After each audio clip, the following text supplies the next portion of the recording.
छात्र एवं छात्राओं, आज हम उपशास्त्री प्रथम के लिए उसने कहा था शीर्षक कहानी के कुछ प्रसंग एवं उसके अभिप्राय को स्पष्ट करेंगे। यानी एक प्रश्न है इसमें, अब प्रसंग एवं अभिप्राय स्पष्ट करें।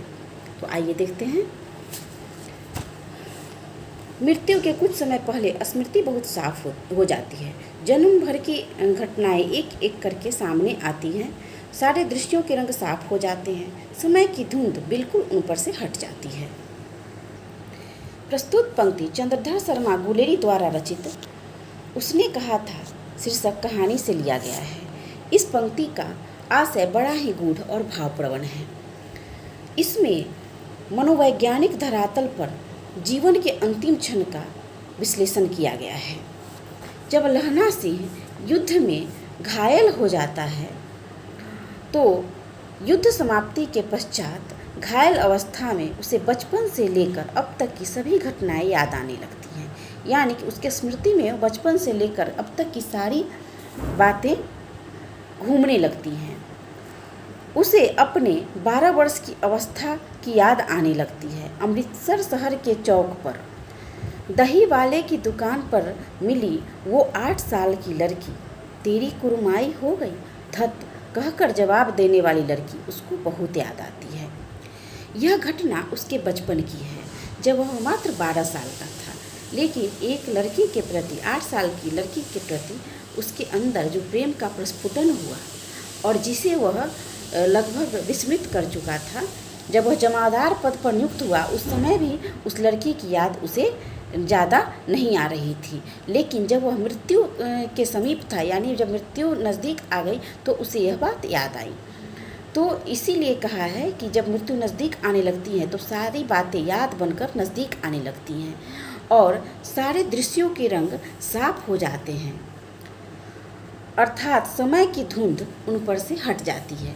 यानी समय के अंतराल में जो धुंध पड़ जाती है, वह बातें विस्मृत हो जाती हैं या फिर ओझल हो जाती हैं, वह एक एक स्मृतियाँ मृत्यु से पहले स्पष्ट होकर सामने चित्रित होने लगती हैं। अगला है मर्म स्पष्ट करें। अब के हार में यह आम खूब फलेगा, चाचा भतीजा दोनों मिलकर यही आम खाना। जिसका जितना बड़ा भतीजा उतना ही वह आम है। जिस महीने उसका जन्म हुआ था उसी महीने मैंने उसे लगाया। यह पंक्ति लहना सिंह की है, जब वह घायल अवस्था में युद्ध के बाद मृत्यु के समीप खड़ा है। इसको हम इस प्रकार लिखेंगे कि प्रस्तुत पंक्तियाँ चंद्रधर शर्मा गुलेरी द्वारा रचित उसने कहा था शीर्षक कहानी से लिया गया है। युद्ध में घायल अवस्था में लहना सिंह को वजीर सिंह अपने गोद में लिए हुए बैठा है। जब लहना सिंह पानी मांगता है तो वजीरा उसे पानी पिलाता है। मृत्यु की ओर बढ़ते हुए लहना सिंह को जीवन की एक एक घटनाएं याद आने लगती है। उसे अपने बचपन का वह प्रेम याद आता है और सूबेदारनी को दिया गया वचन भी याद आता है। फिर उसे अपने गांव का वह आम का पेड़ याद आता है और वह वजीरा से कहता है कि भैया मुझे और ऊंचा कर ले, अपने पट पर मेरा सिर रख ले। वजीरा ने वैसा ही किया। तब लहना सिंह कहता है, हाँ अब ठीक है, पानी पिला दे, बस अब के हार में यह आम खूब फलेगा, चाचा भतीजा बैठकर वही आम खाना। यानी लहना सिंह को यह विश्वास हो गया है कि वह नहीं बचेगा। तो इस वह भावुक होकर वजीर से कहता है, वजीरा से, कि चाचा भतीजा बैठकर आम खाना।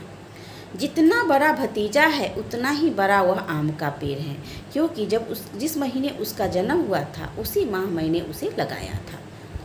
यह सुनकर वजीरा बहुत दुखी हो जाता है और उसको लगता है कि लहना सिंह की मृत्यु अब नज़दीक है। यह बहुत ही मार्मिक दृश्य है। मृत्यु के समय उसे अपने गांव, बचपन और बच्चे सबकी याद आती है और वह उन स्मृतियों से भावुक होकर वजीरा सिंह से यह सब कहता है। अगला है, और अब घर जाओ तो कह देना कि मुझे जो उसने कहा था वो मैंने कर दिया। तो इसे हम पहले ऐसे लिखेंगे। ये प्रस्तुत पंक्तियाँ चंद्रधर शर्मा गुलेरी द्वारा रचित उसने कहा था शीर्षक कहानी से ली गई है। उसके पश्चात हम फिर से इसकी व्याख्या शुरू करेंगे। इन पंक्तियों में कहानी का मर्म छुपा है। उसने कहा था, कहानी का शीर्षक ही है उसने कहा था। तो इन पंक्तियों में शीर्षक की सार्थकता सिद्ध हो जाती है। जब लड़ाई समाप्त हो जाती है तो लहना सिंह बोधा के साथ सूबेदार को घर जाने के लिए कहता है, लेकिन सूबेदार हजारा सिंह घायल अवस्था में लहना सिंह को छोड़कर जाना नहीं चाहता। तब लहना कहता है कि तुम जाओ,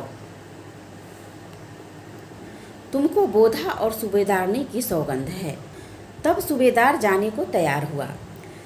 उसी समय लहना सिंह सूबेदार से कहता है कि घर जाओ तो कह देना सूबेदारनी से कि उसने जो कहा था मैंने वह कर दिया। अर्थात सूबेदारनी ने उसे कहा था कि उसके पति और बेटे की जान बचाने की जिम्मेदारी उसकी है, यानी उसने वचन दिया था कि वह उसके पति और बेटे की रक्षा करेगा और उसने वह कर दिया। वह सूबेदारनी वही है जो बचपन में जिसके प्रति उसका प्रेम था और प्रेम अंकुरित हुआ था, और उस भावना के तहत उसने उसके वचन की लाज रखी। तो इसमें प्रेम की उदात्त भावना का दिग्दर्शन होता है। प्रेम का यह औदात्य है इस कहानी की विशेषता है।